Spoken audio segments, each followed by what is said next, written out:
నమస్తే, welcome to NTC news. ముందుగా headlines.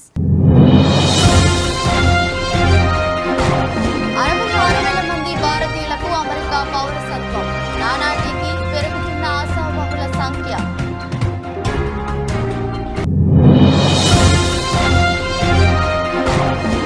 Congress కు ఓటేస్తే ప్రజల ఆస్తులు, భూములు, బంగారాన్ని ముస్లింలకు వంచేస్తారు. సంచలన వ్యాఖ్యలు చేసిన ప్రధాని మోదీ.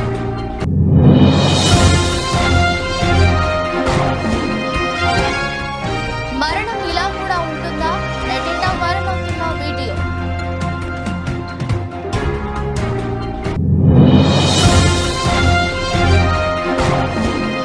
సీఎం జగన్ మేమంతా సిద్ధం బస్సు యాత్రకు ఇవాళ బ్రేక్. మేనిఫెస్టోపై నేతలతో సమావేశమైన వైఎస్ జగన్.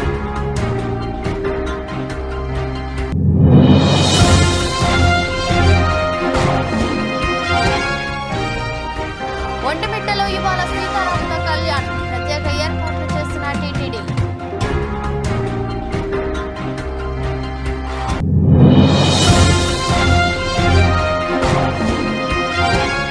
రాజకీయ ముఖ చిత్రాన్ని మార్చేసిన సీఎం జగన్మోహన్ రెడ్డి బస్సు యాత్ర.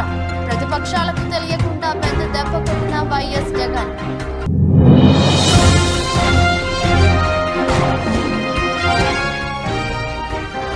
ఏపీలో 10వ తరగతి పరీక్ష ఫలితాలు విడుదల. పై చేయి సాధించిన బాలికలు.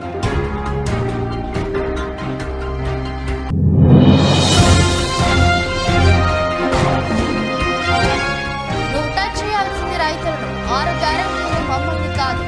సీఎం రేవంత్ రెడ్డిపై Harish Rao fire.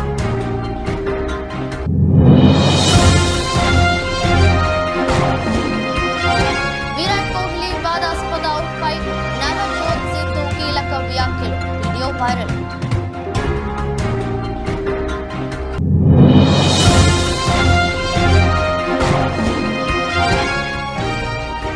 Young look లో బిగ్ టీ.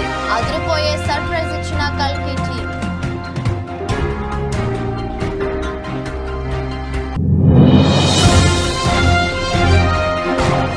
లాభాల్లో స్టాక్ మార్కెట్ సూచీలు 22,252 వద్ద కొనసాగుతున్న నిఫ్టీ. అమెరికాలో నేచురలైజేషన్ కింద పెద్ద ఎత్తున అక్కడి పౌరులుగా మారారు. 2022లో దాదాపు 66,000 మందికి ఆ హోదా లభించింది. మెక్సికన్లు అత్యధిక మంది సహజీకృత పౌరసత్వం పొందారు. తర్వాత స్థానంలో భారత్ నిలిచింది. అమెరికా పౌరసత్వం పొందుతున్న వారిలో భారతీయులు 2వ స్థానంలో నిలిచారు. 2022లో మెక్సికో తర్వాత అత్యధిక మంది అక్కడి పౌరసత్వం పొందింది మనవారే. ఆ ఏడాదిలో 65,960 మందికి సహజీకృత సిటిజన్షిప్ లభించింది. అమెరికాలో 2022 నాటికి 4.6 కోట్ల మంది విదేశీయులు నివసిస్తున్నారు. 33.3 కోట్ల అగ్రరాజ్య జనాభాలో ఇది 14% సమానం. వీరిలో 2.45 కోట్ల మంది తమని తాము సహజీకృత పౌరులుగా పేర్కొన్నారు. మొత్తంగా ఆ ఏడాదిలో 9,69,380 మంది ఈ పద్ధతిలో అమెరికా పౌరులుగా మారారని స్వతంత్ర కాంగ్రెషనల్ రీసెర్చ్ సర్వీస్ నివేదిక వెల్లడించింది. 2022లో 1,28,878 మంది మెక్సికన్లు అమెరికన్ పౌరులుగా మారారు. తర్వాత ఇండియా, ఫిలిప్పీన్స్, క్యూబ్ తదితర దేశాలు, డొమినికన్ రిపబ్లిక్, వియత్నాం, చైనా ఉన్నాయి.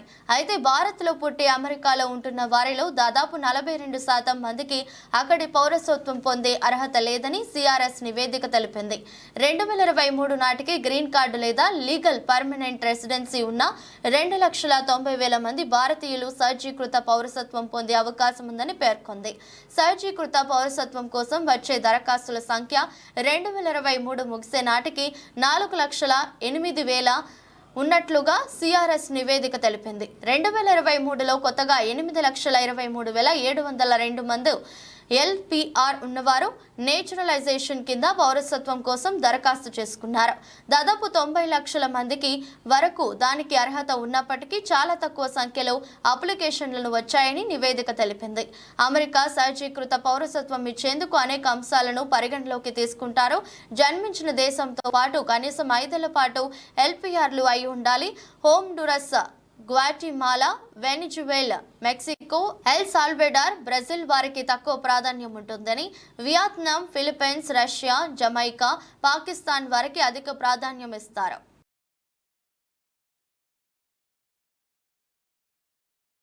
లోక్సభ ఎన్నికల ప్రచారంలో భాగంగా ప్రధానమంత్రి నరేంద్ర మోదీ కాంగ్రెస్ పై తీవ్ర ఆరోపణలు చేశారు. కాంగ్రెస్ పార్టీ కేంద్రంలో అధికారంలోకి వస్తే ప్రజల ఆస్తులు, భూమి, బంగారాన్ని ముస్లింలకు పంచేస్తుందని వ్యాఖ్యానించారు. ఆదివారం రాజస్థాన్లోని జాలోరాలో ఆయన ఎన్నికల ప్రచార సభలో మాట్లాడుతూ, ఇంతకు ముందు వాళ్లు అధికారంలో ఉన్నప్పుడు దేశ సంపదలో మొదటి హక్కు ముస్లింలకే అని చెప్పారు. అంటే ఈ సంపద మొత్తాన్ని వారు ఎక్కువ మంది పిల్లలు ఉన్న వారికి చొరబాటుదారులకు పంచేస్తారు. మీ కష్టార్జితాన్ని చొరబాటుదారులకు పంచేందుకు మీరు అంగీకరిస్తారా అని ప్రశ్నించారు. తల్లులు, చెల్లెళ్ల దగ్గర ఉన్న బంగారం లెక్క తీస్తామని కాంగ్రెస్ మేనిఫెస్టో చెప్తుంది. ఈ సంపదను పంచేస్తారు.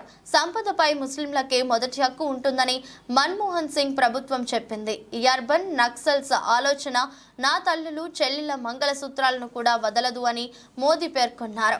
మోదీ చేసిన వ్యాఖ్యలను కాంగ్రెస్ తప్పుపట్టింది. కాంగ్రెస్ మేనిఫెస్టోలో హిందూ, ముస్లిం అనే పదాలని పొందుపరచలేదని ఆ పార్టీ నేత పవన్ ఖేరా పేర్కొన్నారు. अब जो कांग्रेस बची है उसके पास ना देश हित में नीतियां हैं और ना ही राष्ट्र निर्माण का विजन। आपने देखा होगा कल कांग्रेस ने जिस तरह का घोषणा पत्र जारी किया है उससे साबित हो गया है कि आज की कांग्रेस आज के भारत की आशाओं, आकांक्षाओं से पूरी तरह कट चुकी है।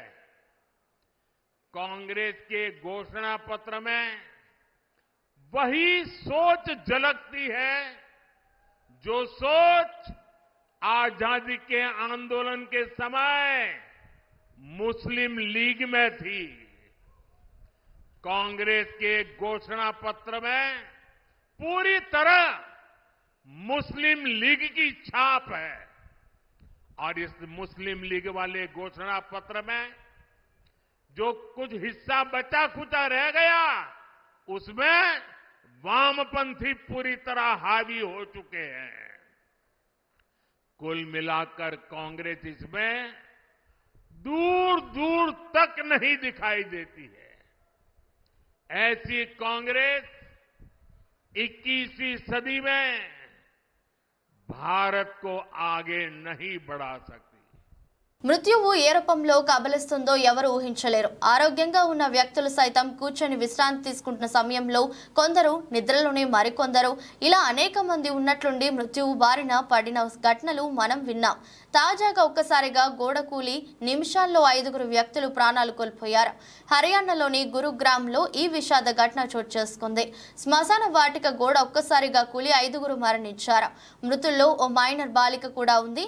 అందరూ చూస్తుండగానే గోడ కూలడం, గోడ పక్కన ఉన్నవారు మరణించడం నిమిషాల్లో జరిగిపోయింది.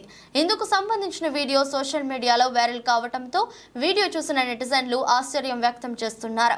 శనివారం సాయంత్రం 6:20 సమయంలో అర్జున్ నగర్ ప్రాంతంలో ఈ ఘటన చోటు చేసుకుంది. సోషల్ మీడియాలో వైరల్ అవుతున్న వీడియో ప్రకారం 4 వ్యక్తులు ఓ మైనర్ బాలిక శ్మశాన వాటిక గోడ పక్కన కుర్చీల్లో కూర్చున్నారు. పక్కన ఓ వ్యక్తి నిలబడి ఉన్నాడు. వీరంతా ఏదో విషయంపై మాట్లాడుతున్నట్లుగా వీడియోలో కనిపిస్తుంది. ఈ సమయంలో ఉన్నట్లుండి గోడ ఒక్కసారిగా కూలిపోయింది. గోడ పక్కన ఉన్నవారు తప్పించుకునేందుకు ప్రయత్నించినా అవకాశం లేకపోయింది. దీంతో 4 వ్యక్తులు ఓ మైనర్ బాలిక గోడ శిథిలాల కింద చిక్కుకుపోయారు. చుట్టుపక్కల వారు అక్కడకు చేరుకుని శిథిలాల కింద చిక్కుకొని గాయపడ్డ వారిని గురుగ్రామ్లోని ప్రైవేట్ ఆసుపత్రికి తరలించారు. పప్పు, కృష్ణ, మనోజ్, ఖుష్బు అనే మైనర్ బాలిక చికిత్స పొందుతూ మృతి చెందారు. గురుగ్రామ్ పోలీసులు ఈ ఘటనపై కేసు నమోదు చేసి దర్యాప్తు చేస్తున్నారు.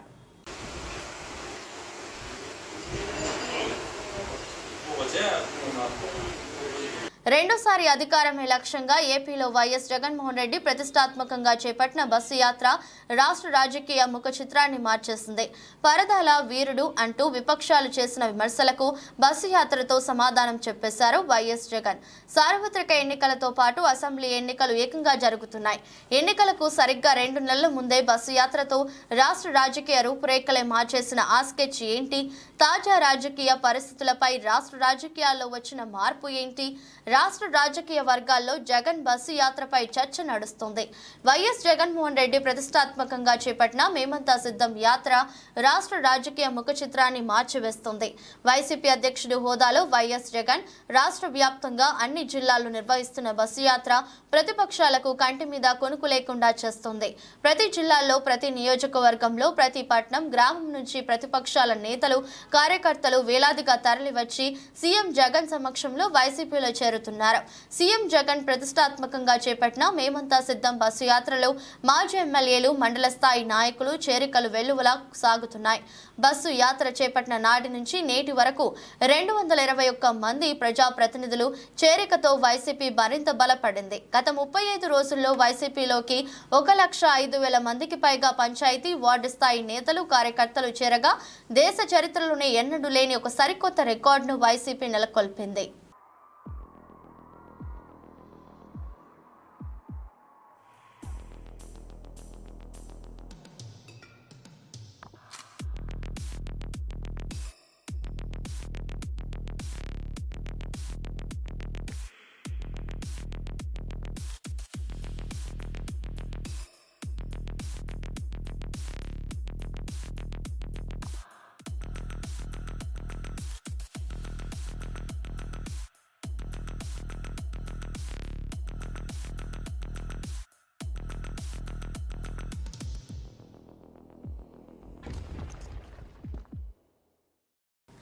ఏపీలోని వైఎస్ఆర్ జిల్లా ఒంటిమిట్టలో ఇవాళ దివ్య స్వరూపుడు, సద్గుణ సంపన్నుడు శ్రీరాముడు నారి శిరోమణి సీతాదేవుల కళ్యాణం అంగరంగ వైభవంగా జరగనుంది. సాయంత్రం 6:30 నుంచి ప్రారంభం కానున్న స్వామివారి కళ్యాణంను వీక్షించేందుకు భారీ సంఖ్యలో భక్తులు తరలి రానున్నారు. భక్తులకు ఎలాంటి ఇబ్బందులు తలెత్తకుండా తిరుమల తిరుపతి దేవస్థానం జిల్లా అధికారుల సమన్వయంతో ప్రత్యేక ఏర్పాట్లు చేశారు. భక్తులకు అన్నప్రసాదం, తాగునీరు, మజ్జిగ అందించనున్నారు. వేసవి కాలంను దృష్టిలో ఉంచుకొని గ్యాలరీలలో ఎయిర్ కూలర్లు, స్వామివారి కళ్యాణాన్ని వీక్షించేందుకు LED స్క్రీన్లు ఏర్పాటు చేశారు. సార్వత్రిక ఎన్నికల ప్రవర్తన నియమావళి అమలులో ఉండటంతో సీతారాముల కళ్యాణోత్సవానికి సీఎం జగన్ హాజరు కావడం లేదు. ఈ నేపథ్యంలో దేవాదాయ శాఖ ప్రత్యేక కార్యదర్శి కరికాల్ వలవన్ పట్టు వస్త్రాలు సమర్పించనున్నారు. ఒంటిమిట్టలో జరగనున్న శ్రీ సీతారాముల కళ్యాణం సాయంత్రం 6:30 నుంచి రాత్రి 8:30 వరకు కొనసాగుతుంది. భక్తులకు తలంబ్రాల ప్యాకెట్లు అందించేందుకు టీటీడీ అధికారులు సిద్ధం చేశారు. మరోవైపు సీతారాముల కళ్యాణోత్సవం సందర్భంగా సోమవారం ఉదయం 6 గంటల నుంచి రాత్రి 10:30 వరకు ప్రయాణికులకు ఎలాంటి ఇబ్బందులు తలెత్తకుండా వాహనాలను దారి మళ్లించనున్నారు. కళ్యాణ వేదిక సమీపం నుంచి కడప మార్గంలో 10 చోట్ల, సాలాబాద్ వద్ద 5 ప్రాంతాల్లో ప్రత్యేక వాహనాల పార్కింగ్ ఏర్పాటు చేశారు. కడప నుంచి తిరుపతికి వెళ్లే వాహనాలు అలంకాన్ పల్లె మీదుగా వెళ్లాల్సి ఉంటుంది. తిరుపతి నుంచి కడపకు వచ్చే వాహనాలు రేణిగుంట వద్ద దారి మళ్లించి వయ్యా రాయచోటి మీదుగా వెళ్లాలని వాహనదారులకు పోలీసులు సూచించారు. రాజంపేట నుంచి వెళ్లే వాహనాలు కూడా రాయచోటి మీదుగా మళ్లించడం జరిగిందని, రాజంపేట వైపు నుంచి ద్విచక్ర వాహనదారులు సాలాబాద్ నుంచి ఇబ్రహీంపేట, మాధవరం మీదుగా వెళ్లాలని పోలీసులు సూచించారు. ఒంటిమిట్ట శ్రీ కోదండరామ స్వామివారి వార్షిక బ్రహ్మోత్సవాలు వైభవంగా జరుగుతున్నాయి. 4వ రోజు స్వామివారు నవనీత కృష్ణాలంకారంలో భక్తులకు దర్శనమిచ్చారు. మహిళలు, చిన్నారుల కోలాటం నడుమ స్వామివారి గ్రామోత్సవం కన్నుల పండుగగా సాగింది. ఏపీ సీఎం జగన్మోహన్ రెడ్డి మేమంతా సిద్ధం పేరుతో చేపట్టిన బస్సు యాత్రకు బ్రేక్ పడింది. ఎన్నికల ప్రచారంలో భాగంగా సీఎం జగన్ తలపెట్టిన బస్సు యాత్ర 20వ రోజు విశాఖ జిల్లాలో కొనసాగింది. విశాఖ ప్రజలు జగన్ బస్సు యాత్రకు బ్రహ్మరథం పట్టారు. సాగర నగరం జనసంద్రంగా మారింది. ఆదివారం చిన్నయ్యపాలెం మీదుగా ఎండాడ వరకు బస్సు యాత్ర సాగింది. ప్రజల సమస్యలను తెలుసుకుంటూ ముందుకు సాగిన జగన్ వచ్చే ఎన్నికల్లో మరోసారి అధికారాన్ని కట్టబెట్టాలని ప్రజలను కోరారు. ఎన్నికల నోటిఫికేషన్ విడుదలవ్వడంతో వైసీపీ ఎన్నికల మేనిఫెస్టో రూపకల్పనపై సీఎం జగన్మోహన్ రెడ్డి దృష్టి సారించారు. ఇవాళ మేమంతా సిద్ధం బస్సు యాత్రకు బ్రేక్ ఇచ్చిన జగన్ పార్టీ ఎన్నికల మేనిఫెస్టోపై నేతలతో సమావేశం కానున్నారు. ప్రస్తుతం విశాఖలో ఉన్న జగన్ ఉత్తరాంధ్ర నేతలతో కీలక సమావేశం నిర్వహించనున్నారు. మేనిఫెస్టోలో పొందుపరిచే అంశాలు మూడో విడత ప్రచారంపై చర్చించనున్నారు. ఇవాళ మేనిఫెస్టోను ఫైనల్ చేయనున్న జగన్ ఈ నెల 27 లేదా 28 తేదీల్లో విడుదల చేసే అవకాశం ఉంది. ఉత్తరాంధ్రను ప్రత్యేకంగా దృష్టిలో పెట్టుకుని హామీలను రూపొందిస్తున్నట్లుగా సమాచారం. అన్ని వర్గాలకు మేలు కలిగేలా మేనిఫెస్టో ఉంటుందని వైసీపీ నేతలు పేర్కొంటున్నారు. మరోవైపు సీఎం జగన్మోహన్ రెడ్డి కడప ఎమ్మెల్యే అభ్యర్థిగా ఈ నెల 25న నామినేషన్ దాఖలు చేయనుండగా ఆ తర్వాతే మేనిఫెస్టోను విడుదల చేయనున్నట్లు తెలుస్తోంది. నిరుపేద ప్రజల అభివృద్ధి లక్ష్యంగా అడుగులేస్తున్న నాయక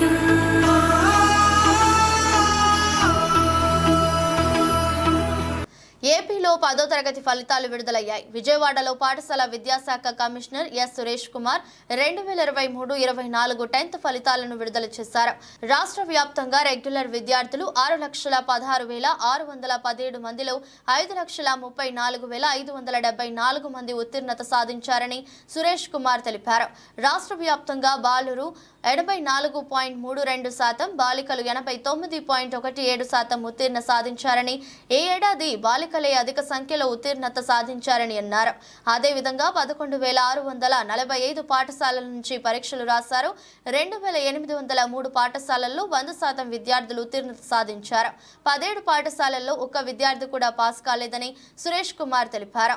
మొదటి స్థానంలో పార్వతీపురం మన్యం జిల్లా నిలవగా చివరి స్థానంలో కర్నూలు జిల్లా నిలిచింది. పార్వతీపురం మన్యం జిల్లా 96.37% మంది విద్యార్థులు ఉత్తీర్ణత సాధించగా కర్నూలు జిల్లాలో 62.47% మంది విద్యార్థులు మాత్రమే ఉత్తీర్ణతతో చివరి స్థానంలో నిలిచింది. ఫెయిల్ అయిన విద్యార్థుల కోసం అడ్వాన్స్ సప్లిమెంటరీ పరీక్షలు మే 24 నుంచి జూన్ 3వ తేదీ వరకు నిర్వహించడం జరుగుతుందని ఎస్ సురేష్ కుమార్ తెలిపారు. రేపటి నుంచి అడ్వాన్స్ సప్లిమెంటరీ పరీక్షలకు అప్లై చేసుకునేందుకు అవకాశం ఉంటుందని చెప్పారు. రీవాల్యుయేషన్, రీకౌంటింగ్ కోసం రేపటి నుంచి ఆన్లైన్లోనే మాత్రమే అప్లికేషన్ తీసుకోవడం జరుగుతుంది. అది కూడా స్కూల్ హెడ్ మాస్టర్స్ ఆధ్వర్యంలోనే అప్లికేషన్ చేసుకునే అవకాశం ఉంటుందని సురేష్ కుమార్ తెలిపారు. ఇంపార్టెంట్ మైల్ స్టోన్ గా ఉంటుంది. సో కాబట్టి ఈ పరీక్ష కోసం చాలా పగడ్బందీగా ప్రిపరేషన్ జరుగుతుంది.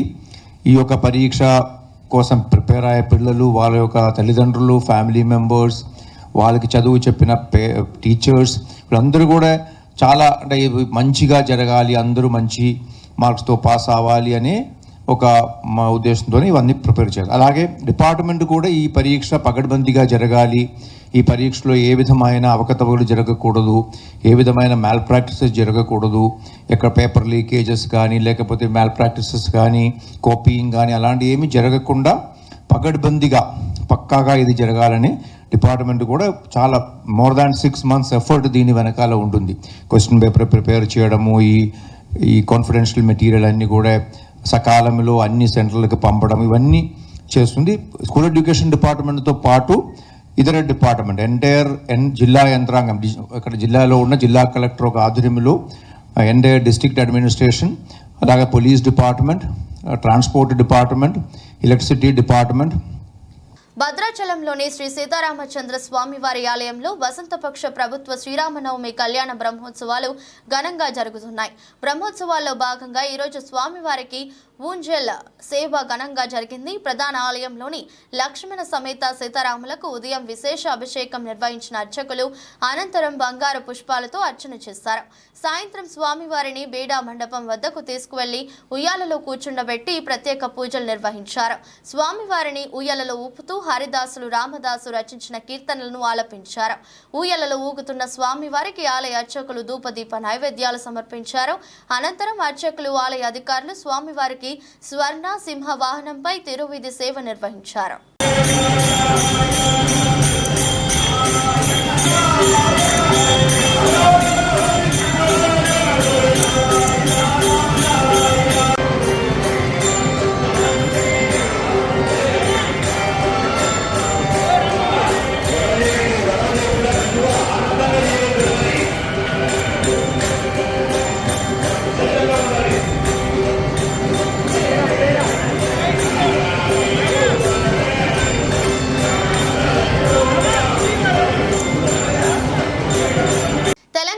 సీఎం రేవంత్ రెడ్డి కాయకోరుకుడు మాటలు తప్పి ఏమీ లేదని మాజీ మంత్రి హరీష్ రావు తీవ్ర స్థాయిలో మండిపడ్డారు. మెదక్లోని బీఆర్ఎస్ పార్టీ కార్యాలయంలో మీడియా సమావేశాన్ని ఏర్పాటు చేశారు. ఈ సందర్భంగా ఆయన మాట్లాడుతూ, నువ్వు టచ్ చేయాల్సినది రైతులను, 6 గ్యారెంటీలను, మా నాయకులను, కార్యకర్తలను కాదు. ముందుగా ప్రజలకు ఇచ్చిన 6 గ్యారెంటీలు అమలు చేయాలని డిమాండ్ చేశారు. అసెంబ్లీ ఎన్నికలలో ఎన్ని హామీలు ఎక్కడా అంటూ ప్రశ్నించారు. రాష్ట్రంలో 60 లక్షల మంది రైతులకు క్షమాపణ చెప్పాల్సిందిగా సీఎం రేవంత్ ను హరీష్ రావు డిమాండ్ చేశారు. వెంకట్రామరెడ్డి పటాన్చేరులో ఓటు వేయడమే కాదు 20 ఏళ్లు సేవ చేశాడని అన్నారు. రేవంత్ రెడ్డిని ఎంపీ ఎన్నికలలో ఓడగొట్టి అహంకారం దించాలన్నారు. గాలిలో తేలియాడుతున్న కాంగ్రెస్ పార్టీని కిందకి దించాలని చెప్పారు.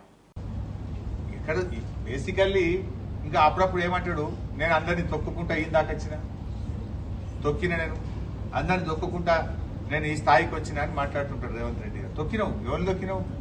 తెలుగుదేశం పార్టీలో ఉంటే నీ సొంత పార్టీ తెలుగుదేశం నాయకులను తొక్కినావు. కాంగ్రెస్ పార్టీలో ఉంటే ఇలా కాంగ్రెస్ నాయకులను తొక్కినావు. జెండా మోసి 40 ఏళ్ల నుంచి పార్టీలు ఉన్న వాళ్ళని తొక్కినావు. నీ నైజం సొంత మనుషులను తొక్కుతావు. నీ కోసం, నీ పదవి కోసం, నీ కుర్చీ కోసం తెలుగుదేశంలో ఉంటే తెలుగుదేశం నాయకులను దొక్కినావు, కాంగ్రెస్ లో ఉంటే ఒరిజినల్ కాంగ్రెస్ వాళ్ళని దొక్కుతున్నావు. నువ్వు ఇలా అన్ని అబద్ధాలే కదా. నువ్వేమన్నా ప్రజాపాలన అన్నావు. ప్రజాపాలన అని ముఖ్యమంత్రి ప్రతిరోజు ప్రజల్ని కలుస్తాడు, కేసీఆర్ ప్రజల్ని కలుస్తలేడు అని ఒక అబద్ధాలు ప్రచారం చేసినావు. ఏం జరిగింది? ప్రజాపాలన ఒక్కటే నాడు కలిసిండు. ముఖ్యమంత్రి అయినాక తెల్లారి ఒక్కటే రోజు ప్రజల్ని కలిసిండు. తెల్లారి నుంచి మళ్ళా కలిస్తే ఒట్టు. ప్రజాపాలన ఉన్నదా రాష్ట్రంలో? చివరికి నీ పరిస్థితి ఏంటంటే, నీ పార్టీ నాయకుడు వి హనుమంతరావు నాకు రేవంత్ రెడ్డి అపాయింట్మెంట్ ఇస్తలేడు 4 సార్లు ప్రెస్ మీట్ పెట్టాడు. 15 రోజుల నుంచి నేను అడుగుతున్నా, నాకు అపాయింట్మెంట్ ఇస్తలేడని నీ కాంగ్రెస్ పార్టీ మాజీ మంత్రి మోత్కుపల్లి నరసింహులు ప్రెస్ మీట్ పెట్టాడు. ప్రజలను కలుసుడు దేవుడెరు కానీ కాంగ్రెస్ పార్టీ సీనియర్ నాయకులకే నీ అపాయింట్మెంట్ దొరకలేదు అంటే నీ ఎంత జూటే బాజీ మాటలు. ఏం చెప్పినావు ఆ రోజు? నువ్వు ప్రజాపాలన, రోజు ప్రజల్ని కలుస్తాను, ప్రజల్ని ఎడగలుగుతున్నాను, ప్రజల్ని కలుతలేవు. చివరికి నీ కాంగ్రెస్ పార్టీ సీనియర్ నాయకులకు కూడా నీ అపాయింట్మెంట్ దొరుకుతలేదని ప్రెస్ మీట్లు పెట్టి బహిరంగంగా చెప్తున్నారు వాళ్ళు. నేను చెప్తలేను, వి హనుమంతరావే చెప్పిండు, మోత్కుపల్లి నరసింహులే చెప్పిండు. చాలా మంది కాంగ్రెస్ పార్టీ సీనియర్ నాయకులు ముఖ్యమంత్రి అపాయింట్మెంట్ మాకు దొరుకుతలేదు అని బహిరంగ వేదికల మీద చెప్తున్నారు. ఇది నీ పరిస్థితి. ఐపీఎల్ 2024 సీజన్లో భాగంగా Kolkata night riders, royal Challengers Bengaluru జట్ల మధ్య ఈడెన్ గార్డెన్స్ వేదికగా మ్యాచ్ జరిగింది. ఈ మ్యాచ్లో విరాట్ కోహ్లీ అవుట్ వివాదంగా మారింది. నోబాల్ విషయంలో అంపైర్తో కోహ్లీ వాగ్వాదానికి దిగారు. ఇందుకు సంబంధించిన వీడియో సోషల్ మీడియాలో వైరల్ అవుతుంది. ఈ విషయంపై భారత మాజీ బ్యాటర్, వ్యాఖ్యాత నవజోత్ సింగ్ సిద్ధు తన అభిప్రాయాన్ని వ్యక్తం చేశారు. తన ఛాతీని కొట్టి నాట్అవుట్ అని చెప్తా అంటూ సిద్ధు తెలిపాడు. బంతి బ్యాట్ కు తగిలినప్పుడు అది సుమారు 1.5 అడుగుల ఎత్తులో ఉందని చెప్పాడు. ఆర్సీబీ వర్సెస్ కేకేఆర్ మ్యాచ్ లో విరాట్ కోహ్లీ అవుట్ అయిన తీరు వివాదంకు దారితీసింది. KKR bowler Harshit Rana bowling చేస్తున్నాడు. ఓవర్ తొలి బంతికే ఫుల్ టాస్ బౌల్ చేశాడు. కోహ్లీ బ్యాట్ కు తలకడంతో బంతి గాలిలోకి దూసుకెళ్లింది. హర్షిత్ క్యాచ్ తీసుకున్నాడు. అయితే అది నో బాల్ అని భావించిన కోహ్లీ వెంటనే డిఆర్ఎస్ కోరాడు. కానీ థర్డ్ అంపైర్ రీప్లేలో చూసిన తర్వాత కోహ్లీ క్రీజు బయట ఉన్నాడని, బంతి నడుం కంటే తక్కువ ఎత్తులోనే వచ్చిందని అవుట్ ఇచ్చాడు. నేలపై నుంచి కోహ్లీ నడుం ఎత్తు 1.04 మీటర్లు కాగా అతను ఆడినప్పుడు బంతి 0.92 మీటర్ల ఎత్తులోనే ఉందని సాంకేతిక సాయంతో అంపైర్ నిర్ణయించాడు. वो 1.5 फुट ऊपर है और क्रीज के 6 इंच बाहर है. आपका मतलब है कि 1 फुट जाते जाते वो 2 फुट डिप कर दी, 1 फुट ऐसे जाते हुए 6 ट्रेवल आउट कर दी, वो 2 फुट डिप कर दी. Benefit of doubt must go to batsman. और हमारे टाइम से लेके, चाहे मैं पार्लियामेंट में था, चाहे मैं इस गेम को खेलते 30 साल हो गए, laws change for the betterment. Laws are made to better a game. Change is not necessarily progress. Change for the betterment is progress. तो मुझे लगता है कि इस लॉ को ध्यान से चिंतन करना चाहिए इसके ऊपर और इस लॉ को बदलना चाहिए. फिर कह रहा हूं, टिका के कह रहा हूं, बेनिफिट ऑफ डाउट कोहली को जाना चाहिए था. He was not out. Prabhas fans ఎంతో ఆతృతగా ఎదురుచూస్తున్న కల్కి 2892 AD సినిమా నుంచి అదిరిపోయే అప్డేట్ వచ్చింది. ఈ సినిమాలో బిగ్ బి అమితాబ్ బచ్చన్ పాత్రను పరిచయం చేస్తూ ఒక టీజర్ ను వదిలింది. ఐపీఎల్ మ్యాచ్ సందర్భంగా స్టార్ స్పోర్ట్స్ ఛానల్లో ఈ టీజర్ ను ప్రసారం చేసింది. అందులో యంగ్ లుక్ లో అమితాబ్ కనిపించడం ఫ్యాన్స్ ను సర్ప్రైజ్ చేసింది. ఈ టీజర్ లో ముసుగుతో ధ్యానం చేస్తున్న అమితాబ్ బచ్చన్ దగ్గరకు వచ్చిన ఓ బాలుడు, నువ్వు చనిపోవా, నువ్వు దేవుడివా, అసలు నువ్వు ఎవరు అని అడుగుతారు. అప్పుడు తన ముసుగును తొలగించిన అమితాబ్ ద్రోణాచార్యుడిని కుమారుడు అశ్వత్థామను అని తన గురించి పరిచయం చేసుకుంటాడు. ఈ సమయంలో ఫ్లాష్ బ్యాక్ కు సంబంధించి కొన్ని విజువల్స్ ను చూపించారు. అందులో అమితాబ్ బచ్చన్ యంగ్ లుక్ కూడా ఉండటం అందరినీ సర్ప్రైజ్ చేసింది. టెక్నాలజీ సాయంతో అమితాబ్ ను యంగ్ గా చూపించినట్లు తెలుస్తోంది. కాగా కల్కి సినిమాలో అమితాబ్ బచ్చన్ పాత్ర శివుడిని పోలి ఉంటుందని కొంతకాలంగా ప్రచారం జరుగుతుంది. దీనికి తగ్గట్టుగానే ఈ టీజర్ లో అమితాబ్ కు మూడో కన్ను ఉన్నట్లుగా చూపించడం గమనార్హం. మొత్తం మీద ఈ విజువల్ సినిమాపై మరింత ఆసక్తి రేకెత్తించేలా ఉన్నాయి. దేశీయ స్టాక్ మార్కెట్ సూచీలు లాభాలతో ప్రారంభమయ్యాయి. ఆసియా మార్కెట్లోని సానుకూల పవనాలు, ముడి చమురు ధరలు దిగిరావడంతో వంటి సంకేతాలు సూచికలు దన్నుగా నిలుస్తున్నాయి. ఉదయం 9:30 సమయంలో సెన్సెక్స్ 340 పాయింట్లు లాభపడి 73,428 వద్ద ట్రేడ్ అవుతుంది. నిఫ్టీ 105 పాయింట్లు పెరిగి 22,252 దగ్గర కొనసాగుతుంది. డాలర్తో పోలిస్తే రూపాయి మారకం విలువ 83.39 వద్ద ప్రారంభమైంది. సెన్సెక్స్ 30 సూచీలో జేఎస్డబ్ల్యూ స్టీల్, హెచ్డిఎఫ్సి బ్యాంక్ మాత్రమే నష్టాల్లో కొనసాగుతున్నాయి.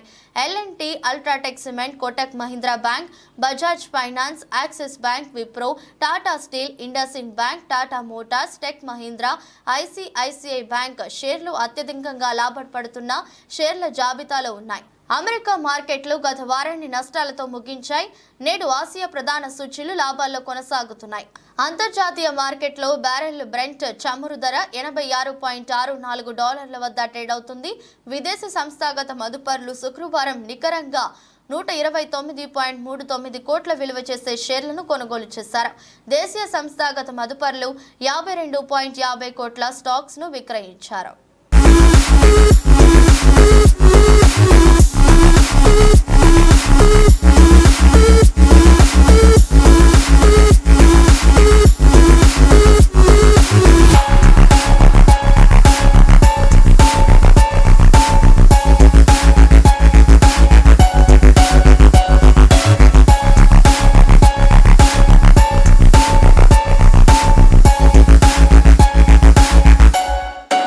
వార్తలు ముగించే ముందు మరోసారి హెడ్లైన్స్. 66,000 మంది భారతీయులకు అమెరికా పౌరసత్వం. నానాటికి పెరుగుతున్న ఆశావహుల సంఖ్య.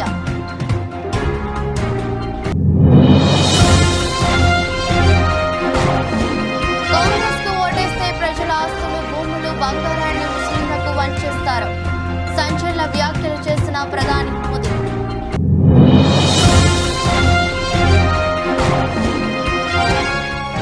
మరణం ఇలా కూడా ఉంటుందా? నెటింట వైరల్ అవుతున్న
నిఫ్టీ.